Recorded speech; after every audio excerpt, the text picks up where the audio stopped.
Assalamualaikum warahmatullahi wabarakatuh. Halo teman-teman, perkenalkan saya Sera Mulanda dengan NIM 2024143604. Saya dari Prodi PGSD. Mata kuliah ini adalah mata kuliah Pendidikan Kewarganegaraan. Dosen pengampu Dr. Haji Hendra Wijaya SAG MPDI. Di sini saya akan membahas materi tentang hak dan kewajiban dengan sub pokok bahasan, yaitu yang pertama hak dan kewajiban warga, yang kedua hak dan kewajiban negara, yang ketiga hubungan warga negara dengan negara, dan yang keempat undang-undang kewarganegaraan. Langsung saja kita ke sub pokok bahasan yang pertama, yaitu hak dan kewajiban warga. Apa sih itu hak dan apa sih itu kewajiban? Di sini hak adalah sesuatu yang menjadi milik seseorang yang tidak dapat dirampas oleh siapapun. Sedangkan kewajiban adalah sesuatu yang harus dilakukan oleh seseorang sebagai bentuk tanggung jawabnya. Di sini ada contoh dan kewajiban warga negara. Kita bahas untuk contoh yang hak warga negara. Contoh hak warga negara adalah yang pertama hak untuk hidup, yang kedua hak untuk mendapatkan pendidikan, yang ketiga hak untuk bekerja, yang keempat hak untuk beragama, yang kelima hak untuk berpendapat, dan yang terakhir hak untuk memilih dan dipilih. Dan ini ada juga contoh kewajiban warga negara.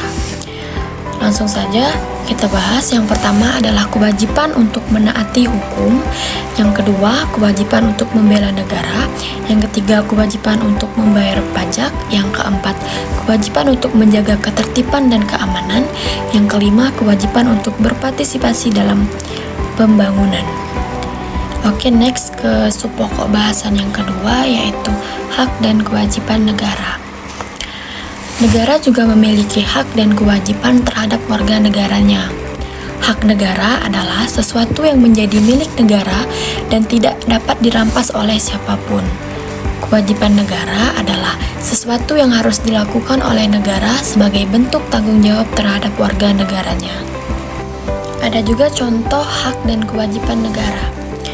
Yang pertama hak negara, yaitu 1. Hak untuk mengatur dan mengelola negara, 2. Hak untuk mencetak uang, ketiga hak untuk memungut pajak, dan keempat hak untuk menghukum. Contoh kewajiban negara. Yang pertama ada kewajiban untuk melindungi warga negara, yang kedua kewajiban untuk memberikan keadilan, yang ketiga kewajiban untuk menyediakan pelayanan publik, dan yang keempat kewajiban untuk meningkatkan kesejahteraan rakyat. Pokok bahasan yang ketiga yaitu hubungan warga negara dengan negara. Hubungan antara warga negara dengan negara merupakan hubungan timbal balik yang saling menguntungkan. Negara memberikan perlindungan dan layanan kepada warga negaranya, sedangkan warga negara menjalankan kewajiban dan mendukung negara. Ada beberapa aspek penting dalam hubungan warga negara dengan negara. Yang pertama yaitu kesetiaan, yang kedua patriotisme, yang ketiga partisipasi, dan yang keempat tanggung jawab. Oke, next ke pembahasan yang keempat, yaitu Undang-Undang Kewarganegaraan. Undang-Undang Kewarganegaraan ini mengatur tentang status keanggotaan seseorang dalam suatu negara. Undang-undang ini menentukan siapa yang dianggap sebagai warga negara dan bagaimana seseorang dapat memperoleh atau kehilangan kewarganegaraan.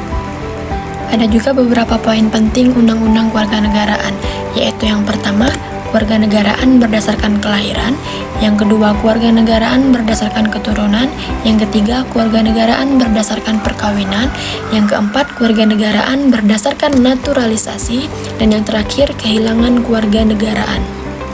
Baiklah teman-teman, dari materi yang saya paparkan tadi, bisa saya simpulkan bahwa hak dan kewajiban merupakan konsep fundamental dalam kehidupan bermasyarakat dan bernegara.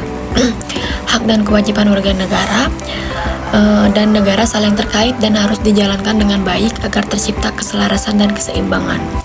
Undang-undang kewarganegaraan mengatur status keanggotaan seseorang dalam suatu negara dan merupakan dasar hukum yang penting untuk menjaga kestabilan dan keamanan negara.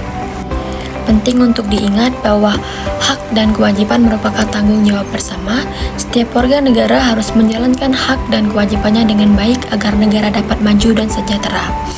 Terima kasih, itu saja yang bisa saya sampaikan. Kurang dan lebih saya mohon maaf. Saya akhiri, wassalamualaikum warahmatullahi wabarakatuh.